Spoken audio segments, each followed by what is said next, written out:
শুভ সকাল।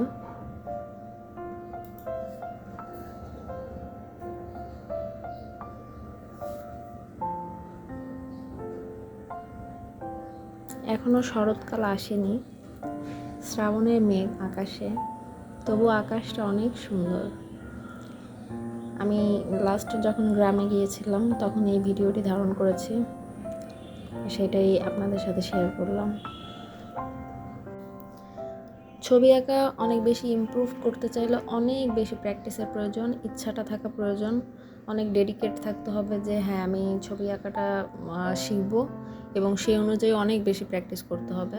ধীরে ধীরে সময়টা বাড়াতে হবে। প্রথম দিকে 1 ঘন্টা কাজ করলাম, পরে আস্তে আস্তে 2 ঘন্টা, 3 ঘন্টা, এভাবে করে করে সময়টা বাড়াতে হবে। মানুষের কাজ করার যে কার্যক্ষমতা, এটা সময়ের সাথে সাথে ধীরে ধীরে বাড়াতে হয়। তো এটা বাড়ানোর নিয়মটা হচ্ছে, প্রথম দিকে আমি 1 ঘন্টা কাজ করব, পরবর্তীতে 2 ঘন্টা, তারপরে 3 ঘন্টা, এভাবে করে করে আমি আমার সময়টাকে ইনক্রিজ করব এবং কাজের ক্ষমতাটাকেও বাড়াবো।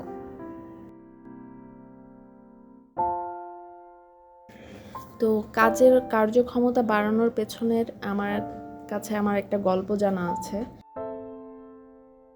এই গল্পটা আমি আপনাদের কাছে আজকে শেয়ার করব। গল্পটা বলেছিল আমার বড় বোন এবং তার শাশুড়ি। এই গল্পটা বলতো, এক কৃষক ছিল, তো তিনি মহিষ পালতেন এবং তার মহিষের একদা একটি বাচ্চা হয়েছে।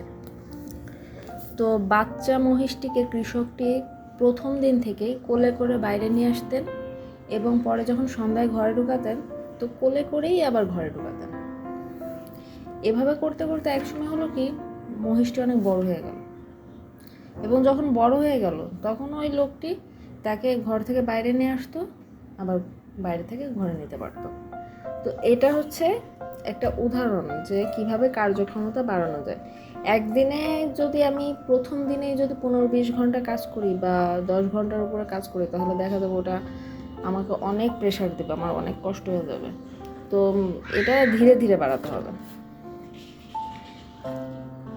আর আরও কিছু কথা, সেটা হচ্ছে আমরা সবসময় জ্ঞান অর্জন করার চেষ্টা করব, কাজ করারও চেষ্টা করব, সেটা কিন্তু এটা নিয়ম মাফিক।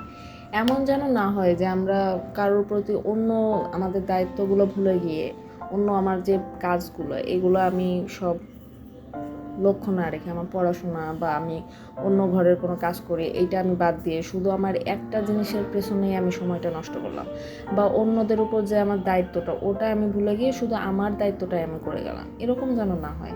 এনজয়ও করা উচিত জীবনের, যেন আমি এত না হয় যে আমি এত কাজের উপর পাগল বা আমি এত বেশি কঠোর পরিশ্রমী যে আমি আমার জীবনের যেই এন্টারটেনমেন্টগুলো বা আমার জীবনের যে সুন্দর মুহূর্তগুলো, এগুলো যেন আমি হারিয়ে না ফেলি।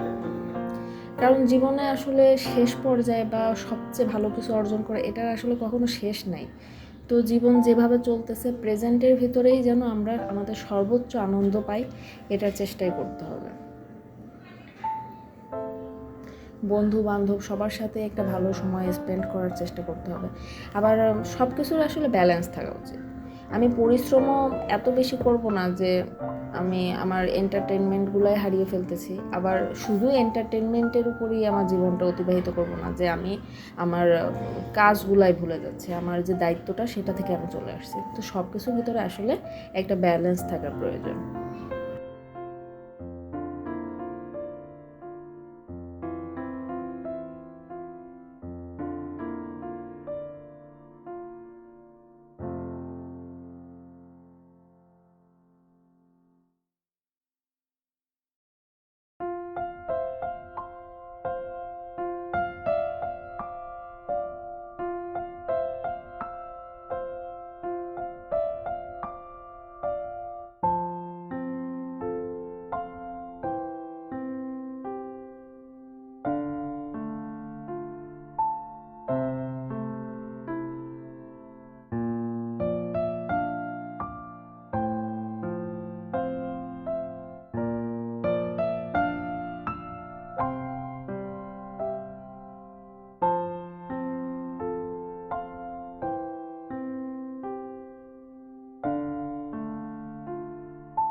জীবনের প্রতিটি মুহূর্ত সবসময় যে ভালো যাবে এমন কোনো কথা নেই।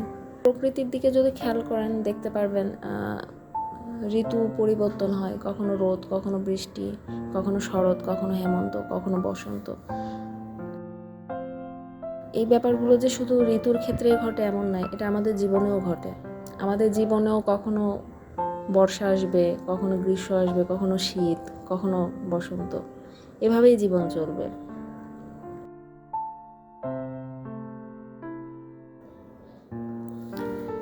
আর মন খারাপ হলেই কাজ বাদ দিয়ে শুয়ে থাকা, মন খারাপ রাখা, এটা আসলে ঠিক না। ওই টাইমগুলোতে আরও বেশি উচিত আমাদের বিভিন্ন কাজের উপর থাকা, প্রকৃতির সাথে একটু সময় কাটানো, রোদ্রে যাওয়া। এগুলো আমাদের যেমন হেলথের জন্য অনেক ভালো, আমাদের মনের জন্য অনেক ভালো।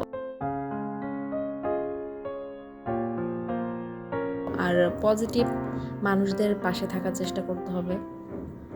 চারদিকে একটা পজিটিভ ভাইবস রাখবেন, যেন আপনার ভিতর পজিটিভিটি অন্যদেরকেও ছাপিয়ে যায়, অন্যদেরকেও আপনার ভালো লাগা, আনন্দ যেন অন্যদেরকেও আনন্দ দেয়।